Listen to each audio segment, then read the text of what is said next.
invito a abrir la palabra del Señor en San Juan capítulo 6.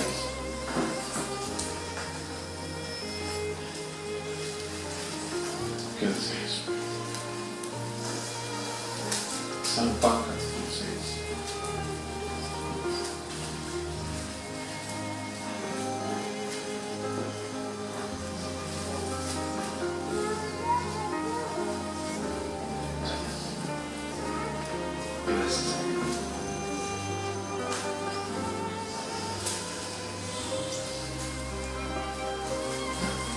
Ahora estamos firmando esta palabra. Dirá su nombre, Dios es bueno. Gracias a Dios por esta bendición. San Juan capítulo 6 dice así la palabra del Señor.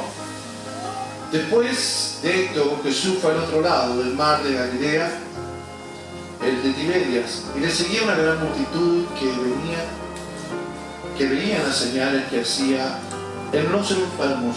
Entonces subió Jesús a un monte y se sentó allí con sus discípulos. Y estaba cerca la Pascua, la fiesta de los judíos. Cuando alzó Jesús los ojos y vio que había venido a él gran multitud, dijo a Felipe: ¿de dónde compraremos pan para que coman esto? Pues esto decía para probarle, porque él sabía lo que había de hacer. Felipe le respondió: 200 denarios de pan no bastarían para cada uno de ellos. Dice, para que cada uno de ellos tomase un poco. Uno de sus discípulos, Andrés, hermano de Simón, Pedro, le dijo: aquí está un muchacho que tiene 5 panes de cebada y 2 pececillos, más que esto para tantos. Dice. Entonces Jesús dijo: haced recostar a la gente. Y había mucha hierba en aquel lugar, y se recostaron como un número de 5.000, y todos comenzaron a comer hierba. No, era su nombre. ¿Saben? Dios es un Dios de pactos. Dios no falla y Él es verdad. Y Dios, el Señor, todos los días. ¿Cuántos saben que el Señor todos los días nos va a enseñar? ¿Cuántos saben que el Señor todos los días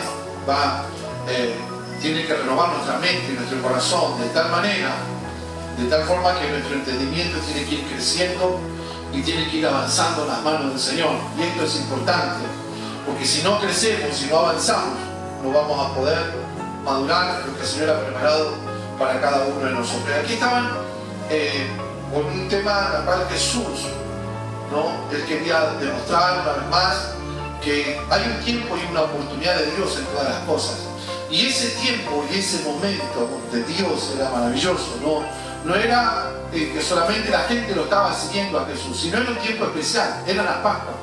Era el tiempo donde se festejaba que Israel había salido de la servidumbre, de la esclavitud, y no era cualquier momento. Así que cada cosa que el Señor hizo, lo hizo con tratando de dejar un mensaje a cada uno de nosotros, ¿sí? Y eso es lo interesante de esta noche. Nosotros podemos entender y comprender por nuestro corazón de que el mensaje que Dios ha preparado es que Él no hace las cosas una sola vez y se olvida, sino que Dios continuamente sigue haciendo cosas nuevas. Y esto es lo que debemos entender. Diga conmigo: Dios siempre sigue haciendo cosas nuevas. Amén. Dios siempre sigue haciendo cosas nuevas. Por eso Él siempre va dejándonos un mensaje de cosas nuevas. Y acá el Señor estaba a punto de hacer algo nuevo, ¿sí? Estaba por dar de comer a más de 5.000 personas, porque eran 5.000 hombres, sin contar las mujeres y los niños. Así que había más de 20.000 personas y había que darles de comer. Y el Señor era su momento de una vez más glorificar a Dios. Ahora, esto tiene una gran representación, porque cuando la palabra del Señor habla de los panes y los peces, más allá de que Jesús probó a los discípulos y era un momento para ellos, de lo que el Señor quería hacer y darle de comer, lo que me quiero enfocar un poco en este día es el pan. El pan y los panes y los peces. ¿Qué es lo que el Señor quería hacer entender en ese tiempo? No era casualidad que aquel muchacho tenía 5 panes de cebada. Y 5 panes de cebada eran 5 panes sin levadura. Esos panes no tenían levadura, era un pan especial que se usaba para el tiempo de la Pascua. Entonces, no era casualidad que Jesús dijo: yo soy el pan de vida. Y Jesús justamente vino sin contaminación y sin pecado. Amén. Y Él vino en una forma de poder, de autoridad, pero también de pureza y de santidad. A tal punto que el Señor dio a entender, o trataba de hacer entender, que si con un par de panes, si podía dar de comer a tanta multitud, cuánto no más Él entregando su vida por cada uno de nosotros. El Señor es el pan de vida. El Señor es el pan que realmente, cuando Él dijo, si comemos de su pan, si comemos de Él, nosotros vamos a vivir. Y esto es lo que nosotros debemos entender. Los milagros que el Señor hace siempre tienen un mensaje detrás para enseñarnos a cada uno de nosotros. Y este milagro del pan en el tiempo de la Pascua también representaba, porque era una fecha entre marzo y abril, también representaba un tiempo de cosecha y un tiempo de madurez. No era cualquier tiempo. Por eso le vuelvo a repetir, no era casualidad que se juntaron 5.000 personas, no era casualidad que había panes de cebada, no había casualidad que había un par de peces. El Señor estaba queriendo dejar un mensaje, como nos está queriendo dejar un mensaje en este día a cada uno de nosotros. Y el mensaje que el Señor nos quiere dar en esta noche es entender que para Él nada es imposible, y que las cosas que están pasándonos hoy, o las cosas que están sucediendo, simplemente es la plataforma para que su nombre sea glorificado. Amén. Dios, el Señor no hace las cosas para que nosotros salgamos corriendo, sino poder entender que las cosas, y esta es otra parte interesante, que las cosas en las manos del Señor causan bendiciones grandes. Cuando ellos entregaron los panes y los peces en las manos de Jesús, y Jesús bendijo los panes y los peces, lo que pasó fue que hubo multiplicación y todos comieron. Entonces, una de las cosas que como iglesia debemos entender y debemos comprender, que lo que el Señor nos venía hablando esta semana, si no entregamos las cosas en las manos del Señor, si no depositamos las cosas en sus manos, las cosas no van a crecer, no se van a multiplicar, y no vamos a poder ver la gloria de Dios obrando en aquellas cosas que necesitamos que Dios obre. Entonces, es importante que usted esta noche pueda entender algo. Yo no sé lo que usted tiene, si tendrá poquito, si tendrá mucho, pero lo que tenga, y le hablo de su vida espiritual, entréguelo en las manos del Señor. Si usted siente que su vida no vale nada, entréguelo en las manos del Señor. Si usted ve que su familia se está haciendo pedazos, entréguelo en las manos del Señor. Si usted siente que su salud se está destruyendo, entréguelo en las manos del Señor. Porque cuando el Señor bendiga tu salud, tu casa, tu familia, tu finanza, todo va a ir creciendo para la gloria del Señor. Pero hay que entregarlo en sus manos. Si no lo entregan en sus manos, lamentablemente no vas a poder ver la gloria del Señor. Así que esto es importante en esta noche. Entregar las cosas en las manos del Señor. Por más que para nosotros esté derrumbado. Porque, escuche bien, le vuelvo a repetir, no era cualquier tiempo. Y hoy nosotros no estamos viviendo cualquier tiempo. Estamos viviendo un tiempo de que Cristo viene a buscar a su iglesia. Y el interés del Señor es que su nombre sea glorificado antes que la iglesia se vaya. ¿Qué quiere decir? Que el Señor quiere dejar marcada al mundo entero de que hubo una iglesia llena del Espíritu Santo que dejó señales de sanidad, de milagro, de conversión, de transformación, de estilos de vida, de maneras de vivir y de muchas cosas más. Amén. No, Dios, hay gente que ha tomado la palabra por así para decir, ¿y quién será salvo? Y el evangelio es difícil. No, hermano, Dios no es eso. Dios deja señales, Dios deja marcas importantes e interesantes cuando Él va a llevar a cabo su obra. Cuando el Señor quiso liberar a Israel, el Señor hizo señales grandes, muy grandes. Y una de las señales más grandes que hizo el Señor, una de las tantas, fue abrir el mar, que hasta el día de hoy se recuerda lo que el Señor hizo ese día. Cuando vino un viento y el mar se abrió y el pueblo del Señor pasó en seco. Hay muchas señales en la palabra. Cuando Cristo vino, Cristo no se fue sin dejar señal.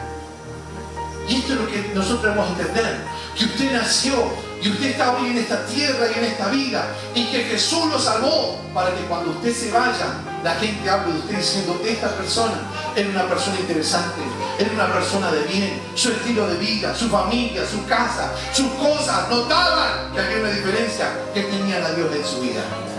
Entonces, cuando nosotros empezamos a entender y a comprender la palabra, comenzamos a cambiar y decir, Señor, si con un par de panes y un par de peces diste de comer a tanta gente, ¿cuánto no más vas a hacer en mi vida y a través de mi vida, Señor. Entiéndalo en este día. Que Dios ha preparado para usted cosas grandes y extraordinarias. ¿Pero qué necesita? Necesita conocer la palabra del Señor. Panes sin levadura. ¿Sabe que la levadura representa la soberbia, el orgullo?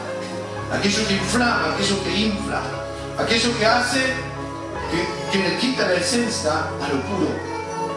Y lo que el Señor en este día quiere que nosotros vamos a entender es esto. Pablo dijo que un poquito de levadura leuda la masa. Entonces Dios tiene que cambiar nuestra vida, nuestros corazones. La mano de Dios se tiene que mover de una forma interesante y de una forma sobrenatural. ¿Cuántos dicen amén? Entonces, cuando la palabra del Señor habla aquí, o se refiere, o el Señor nos está enseñando en esta noche, es interesante que podamos entender. Cuando el Señor habla de los panes y los peces, el Señor está hablando, ¿sí?, que no era cualquier tiempo, era un tiempo de cosecha. Diga conmigo, tiempo de cosecha. Aleluya. ¿En qué tiempo estamos? ¿En qué mes estamos? ¿En qué mes estamos? En mes de abril. Y mes de abril representa tiempo de cosecha. Porque era el tiempo de cosechar para preparar los panes sin levadura. No era cualquier tiempo. Cada cosa, por eso le vuelvo a repetir, cada cosa que el Señor hace representa un tiempo, representa algo. Y lo que el Señor estaba diciendo, llegó el tiempo que la gente vea lo que nunca se vio. Y la gente comenzó a ver en el tiempo de Jesús, comenzó a ver milagros que nunca se vieron, sanidades que nunca se vieron, y comenzaron a ver la gloria de Dios como nunca antes se vio. Y lo que Dios quiere hablarte en este día o enseñarte o decirte, que Dios quiere hacer cosas en tu vida que nunca se vieron y que estás preparado, porque el que te ayudó a madurar es el Espíritu Santo para entrar en ese tiempo que Dios preparó para tu vida. Amén. Tienes que entender en tu corazón. La inmadurez te lleva a decir falta mucho tiempo. La inmadurez te lleva a decir no sé cuándo Dios lo va a hacer, o un montón de cosas. Pero Dios dice, estás en el mes exacto, estás en el año correcto, en el año de la cosecha, en el año de la bendición. Y no digas que es poco o que no tienes nada, porque en mis manos yo voy a hacer cosas grandes. Esto es importante y entender. No es una, yo quiero que entienda algo. A veces la gente, aún el cristiano mismo, toma las cosas muy hacia arriba, diciendo, bueno, un año más, un culto más, una reunión más. No es una reunión más, no es un culto más, no es un año más. Cada año, cada mes tiene su propósito. Cada vez que entramos a un mes, Dios puso un propósito en ese mes para nuestra vida. Y cuando se termina el mes, Dios mira y ve que su propósito se ha cumplido. Y esto tiene que nosotros llevarnos a entender en nuestro corazón que no era casualidad que 5.000 personas entraron a la montaña. No era casualidad que ese muchacho pasara por allí. No fue casualidad la pregunta que Jesús hizo. Nada es casual en las manos del Señor. Nada. Decirle que está a tu lado, nada es casualidad en las manos del Señor. Nada es casualidad en las manos del Señor. El Señor, cuando hace las cosas, las hace con un propósito. Cuando Jesús, escuchen bien, cuando Jesús fue a las bodas de Caná, no fue en vano que se quedaron sin vino.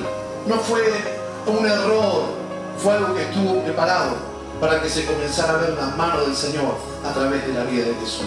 Hermano, cuando nosotros tomamos las cosas por casualidad, cuando nosotros tomamos las cosas muy livianamente, muy por arriba, no nos estamos dando cuenta que Dios preparó una plataforma en nuestra vida para revelar su gloria. ¿Y saben por qué pasa eso? Porque nos puede pasar como les pasó al discípulo. Hay esto nada más. Y aunque tengamos esto, tampoco vamos a alcanzar a lograrlo porque no es suficiente. Pero en las manos del Señor, en las manos del Señor es donde las cosas cambian. Ahí es donde las cosas comienzan a cambiar. Entonces hay cosas que tienen que desaparecer de tu corazón en este día. Hay cosas que tienen que desaparecer de tu alma. Y son los cuestionamientos. Son aquellas cosas que la razón te dice no podés, no tenés lo suficiente, o no es para vos. Muchas cosas que tu razón te puede llegar a tratar de trabajar para que no lo puedas alcanzar. Sin embargo, el Señor te dice, si lo entregás en mis manos, yo lo voy a multiplicar. Y ahí está donde nosotros decimos, bueno, yo la verdad, Señor, con esto no puedo hacer nada, pero hay una gran multitud que está esperando. Y yo no lo puedo hacer, pero tú sí lo puedes hacer. Entonces, cuando el plan de Dios comienza a ejecutarse en esta vida, el Señor hace estas cosas maravillosas y la palabra del Señor dice que no tan solo comieron, sino que sobró. Diga conmigo, sobró. Diga conmigo, en el tiempo del avivamiento, en el tiempo de la cosecha, no hay escasez, hay sobreabundancia. Y tengo que preparar lugar para tomar lo que sobra. Porque el Señor dijo, tomen lo que sobró. El Señor no deja tirado lo que sobra, el Señor lo guarda. Amén. ¿Cuántos están esperando ese tiempo? Amén. Amén. Tengo una buena noticia, ese tiempo ya llegó. Oh, parece que no lo entendió. Tengo una buena noticia, ese tiempo ya llegó. Amén. Amén. Así que usted está en el momento correcto. Pero ¿sabe lo que te dice que el momento no es correcto? Lo que tenés. Lo que tenés que hacer es decir, no estoy en el momento correcto. Porque no tengo nada. No puedo. Es imposible. ¿Cómo voy a hacer eso? Y el Señor dice, dame lo que tenés. Dame tu vida. Dame tu corazón. Entrégate completamente a mí. Y yo voy a hacer de tu vida algo grande. Y voy a hacer de tu vida algo poderoso. Y voy a usar tu vida para que multitudes lleguen a mis pies. Voy a usar tu vida para liberar a cautivos, a oprimidos por el diablo. Y voy a usar tu vida para llevarte a las naciones. Y que otros conozcan mi poder, mi bondad y mi misericordia. Pero solo en las manos del Señor. Y esto es lo interesante. Solo en las manos del Señor. Y eso es lo que el enemigo siempre trabaja en la carne del cristiano, del hijo de Dios, diciendo, no podés, no lo vas a alcanzar, no lo vas a lograr. Y viene con depresión, y viene con amargura, y ve la necesidad, pero qué bueno es no hacer pasar por alto que Jesús está con nosotros. Porque cuando eso pasa, empieza la desesperación. Es donde cuando la persona se deprime, se angustia, se entristece, y aún teniendo a Cristo en su vida y en su corazón, aún teniendo a Dios en su vida, se deprime de tal manera, que no sabe si seguir, si no seguir, si orar, si no orar, si buscar a Dios, no sabe qué decisiones tomar, porque se está dejando arrastrar por el pensamiento, por la situación, por la circunstancia, por lo que tiene, por lo que le quedó. No importa. Vos podés decir esta noche, como dijo aquel hombre, Job, ¿sí? Aunque él me matara, yo sé que él volverá a dar mi vida. Que vos vas a entender que aunque estés hoy en el polvo, en la ceniza, aunque estés en el momento más difícil hoy en tu vida, el Señor puede llegar a hacer algo interesante en tu vida. Y si usted lo cree con su corazón, si usted lo cree de verdad, si usted cree que está en el tiempo de la cosecha, en el tiempo de la bendición, usted va esta noche a decirle al Señor, toma mi vida, toma lo que tengo, Señor, toma mi familia que está destruida, toma mi finanza que nunca me alcanza el dinero, toma esto, Señor, en tus manos, porque solo en tus manos las cosas van a cambiar, solo en tus manos y tu bendición. Dos cosas importantes: la mano y la bendición de Dios. Amén. Cuando volcaron los panes y los peces en las manos de Jesús, y cuando Jesús los bendijo, ahí comenzó todo a generarse una bendición grande. Si no está la bendición de Dios en tu familia, amado, por más que ores, no va a cambiar tu familia. Por más que ayunes, no va a estar la bendición de Dios sobre tu familia. Porque no se trata de tu esfuerzo ni del mío, sino se trata que el Señor te diga que eres bendito en sus manos, que toda tu vida está bendecida por Él. De eso se trata. Por eso el Señor dijo, menos sacrificio quiero y más obediencia. Cuanto más obediencia, más bendición. Cuanto más le obedecemos, cuando el Señor le dijo, deben esos panes y esos peces, y ellos obedecieron, ellos no se pusieron a discutir con Jesús. Ellos no le hicieron problema a Jesús diciendo, ¿qué vas a hacer ahora, Señor? No. Ellos obedecieron. Y la clave para nuestra bendición es obedecer. Esa es la clave. Esa es la clave de nuestra vida. Obedecer. Entonces cuando obedecemos, la bendición de Dios fluye como el Señor lo ha preparado para cada uno de nosotros.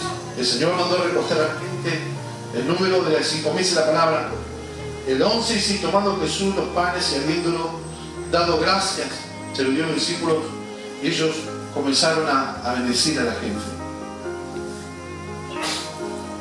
Una cosa es que las cosas pasen en las manos del Señor y Él las bendiga, pero el otro trabajo nos toca a nosotros. La gente tiene que ver en nosotros la bendición del Señor. La gente tiene que ver que nosotros le hemos entregado nuestra vida a las manos del Señor y que hoy nuestra vida pasó a ser algo que era desinteresante para ser algo muy interesante. La gente tiene que ver un cambio en nosotros. La gente tiene que ver que hemos estado con Jesús, que estamos con Él y que caminamos con Él, y que en los momentos más difíciles el Señor nos da victoria grande. Y esa es la diferencia. Esa es la diferencia de ser un discípulo, de ser un hijo de Dios. Por eso no es congregarnos por congregar, ni venir a la iglesia por venir, ni estar sentado por estar sentado, no. Hay diferencia cuando obedecemos. Hay diferencias grandes, hay diferencias poderosas. Y hoy el mundo y la sociedad tienen que ver que la iglesia camina con Jesús. Que la iglesia tuvo y tiene encuentro con Jesús. Que la iglesia aprendió a descansar en Jesús. Aleluya. Y a su nombre. Y eso hace la diferencia. Pero si la gente habla con usted y la gente lo ve más desesperado a usted que ellos, la gente no va a querer venir a la iglesia. Si usted mañana sale y habla mal del presidente y de fulano y de vengano y reniega y dice la plata no me alcanza y esto me va peor, ¿y cómo está dejando el nombre del Señor? ¿Qué clase de vida cristiana está marcando? ¿Cuándo tuvo usted el encuentro con el Señor? Ahora el Señor no te culpa ni te diga, lo que el Señor quiere que tenga un encuentro con Él y que tu vida cambie, para que tu manera de hablar comience a cambiar y que la gente, en vez, escuche bien, porque en vez de los discípulos comenzar a caminar y decirle, bueno, miren, la verdad no tenemos nada para dar. Hay muchachos ahí que con un par de pan y un par de peces, pero bueno, váyanse. Nos gustaría haberles dado de comer, pero no podemos. Esto fue al revés. Ellos lo hicieron otra cosa. Recuéstense, hay comida para todos. ¿Cómo cambia cuando estamos con el Señor? ¿Cómo cambian las cosas? Aleluya. Decirle que está a tu lado cuando el Señor te da para todos.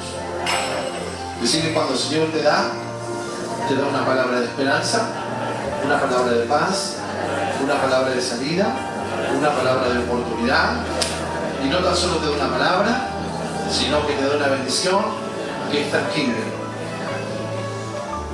Así que cuando los discípulos fueron, dijeron a la gente, y habrán caminado bastante para avisar a las 5.000 personas. Hay que avisar a las 5.000 personas, ¿no? No había megáfono, ¿no? Recuéstense para comer todos, hay pan para todos y hay peces para todos. En vez de mandarlos a hacer fácil. ¿Sabe lo que marcó el Señor ahí? Un tiempo de avivamiento. ¿Sabe cuando no hay avivamiento? No hay avivamiento cuando no hay nada para dar. Solo palabra. Palabra, palabra, palabra y palabra. Pero cuando la palabra se convierte en algo tangible, entonces es un avivamiento.